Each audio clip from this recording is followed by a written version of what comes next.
Here's a compelling introduction for your YouTube video story. I swear this was never supposed to happen. I was just exhausted, barely thinking straight after a long day of travel. You know that feeling when all you want is to throw yourself onto a hotel bed and forget the world exists? That was me. But instead of sinking into comfort, I found myself standing in the middle of something I couldn't explain. Something that sent chills down my spine the moment I realized where I was. It all started when I arrived at the hotel late at night. I had been on the road for hours, my eyes heavy, my body aching, just desperate for some rest. The check-in process was quick, the receptionist handing me my key card with a tired smile. "Room 408, she said. I nodded, barely paying attention, my mind already focused on the warmth of the blankets waiting for me upstairs. I dragged my suitcase to the elevator, pressed the button, and leaned against the cold metal wall, watching the floor numbers blink past. When I reached the fourth floor, I stepped out, turned down the dimly lit hallway, and found my room. At least, I thought it was my room. Without even thinking, I slid the keycard into the slot. The green light blinked, the lock clicked, and I pushed the door open. The room was dark, but something felt off. You know that strange feeling when your instincts tell you something isn't right? That was the first warning sign. I hesitated for a second, but exhaustion got the better of me. I stepped inside and let the door close behind me. That's when I noticed it. A faint glow from a bedside lamp, a shadow shifting in the corner, and then the unmistakable sound of someone breathing. My heart pounded. I wasn't alone. My eyes adjusted to the dim light, and that's when I saw it. A suitcase that wasn't mine. Clothes scattered across the chair. A jacket draped over the back of the desk chair. And then, the most terrifying part. The bed wasn't empty. Someone was in there. I froze. My mind raced through every possible explanation. Had they double booked the room? Did I walk into the wrong one? But no, the lock had worked. My key card had let me in. Then how? And that's when the person in the bed stirred. For a split second, I thought they were just another guest, maybe just as confused as I was. But then they turned their head, and what I saw on their face, that's when I knew this was not a simple mistake. And in that moment, every single hair on my body stood on end. My breath caught in my throat. The dim light barely illuminated their face, but I could see enough. Their eyes, wide open, unblinking, stared straight at me. But it wasn't just the way they looked at me. It was the expression on their face. Not surprise, not confusion, just stillness. Like they had been expecting me. Every muscle in my body screamed at me to move, to turn and run. But I couldn't. My feet felt glued to the floor. A sickening silence filled the room, stretching between us like a force I couldn't break. I could hear the hum of the air conditioning, the faint sound of distant footsteps in the hallway, but inside this room, everything felt frozen in time. Then, slowly, they sat up. The sheets slid off their shoulders, revealing a wrinkled shirt and dark, messy hair. Their face was partially hidden in the shadows, but I could feel their gaze locked onto me, studying me in a way that sent a chill down my spine. My brain scrambled for an explanation. Maybe they were as shocked as I was. Maybe they thought I was the intruder. Maybe this was just a simple mistake, one that would be laughed about later. But deep down, I knew that wasn't it. Something about the way they sat there, unmoving, just watching me. It felt wrong. I gripped the doorknob behind me, ready to bolt, when I finally forced myself to speak. I, I'm sorry, I stammered, my voice barely above a whisper. I think I have the wrong room. For a long, agonizing second, they didn't respond. They didn't even blink. Then their lips curled into the faintest hint of a smile. But it wasn't friendly. It wasn't amused. It was something else, something I couldn't quite place, but it made my stomach twist with unease. "You're not supposed to be here," they finally said. Their voice was calm, too calm. I swallowed hard. I'll just go," I said quickly, reaching for the door handle. But as I turned it, my heart stopped. The door didn't budge. Panic shot through me like ice in my veins. I tried again, twisting harder, but the lock wouldn't release. The handle didn't move. It was as if the door had locked itself the moment I stepped inside. And then, from behind me, the person whispered, "You already are."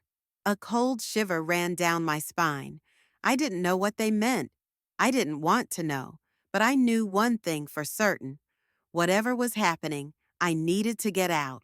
And fast. My pulse pounded in my ears as I yanked the door handle again, harder this time. It didn't move. It didn't even rattle. It was like it had been sealed shut the moment I stepped inside. My breathing turned shallow, panic rising in my chest like a tidal wave. Behind me, the stranger didn't move. They just sat there, their eerie calmness making everything feel worse. I could feel their eyes on me, watching my every move. My mind raced, trying to make sense of what was happening. Maybe this was some kind of twisted prank. Maybe I was still exhausted, my brain playing tricks on me. Maybe a quiet click echoed through the room. I spun around just in time to see them reaching toward the nightstand. Their fingers brushed against something, a small black object. My stomach clenched. I couldn't tell what it was, but every part of me screamed, "Don't wait to find out." "I really need to go," I forced out, trying to keep my voice steady.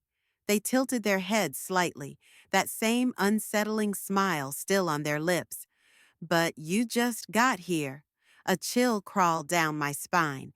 Something was wrong with this whole situation. So wrong. I looked around, searching for another way out. The window? It was closed, but maybe. Then I noticed something that made my blood run cold. There was another suitcase in the corner. Not mine, not theirs. A third one. And beside it, half hidden by the shadows, was a single shoe. A woman's shoe. The air in the room suddenly felt heavier, like I was standing in the middle of something I wasn't supposed to see. And for the first time, I realized, whoever this person was, I wasn't just in the wrong room. I was in their room. My hands felt clammy as I took a small step back, my eyes flicking between the stranger on the bed and the forgotten suitcase in the corner. The woman's shoe sat just beside it, slightly tilted, as if someone had stepped out of it in a hurry. My mind screamed at me to stop overthinking, to not let fear control my thoughts, but I couldn't ignore the sinking feeling in my gut. Something wasn't right. The stranger hadn't moved. They just sat there, watching, studying. The eerie silence between us stretched too long, filling the air with something thick, something unspoken. I could still hear the quiet hum of the hotel hallway outside. If I screamed, would anyone hear me? I took another step toward the door, forcing a shaky breath. "Look, I don't know what's going on here, but I'm leaving." The person smiled again, just a little. "Are you?" Their voice was soft, but something about it made my skin crawl. My hand shot back to the doorknob.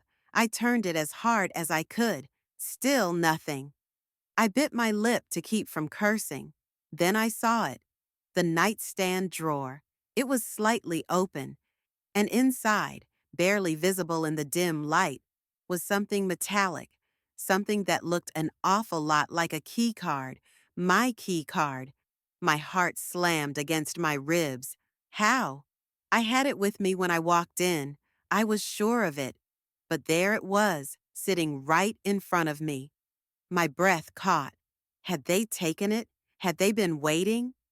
My fingers curled into a fist. My instincts screamed at me to run, to do something.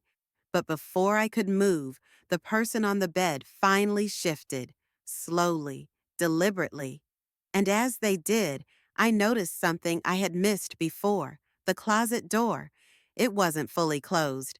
And just as I realized that, just as the thought, what if someone else is in there, crossed my mind, the closet door creaked just slightly, just enough.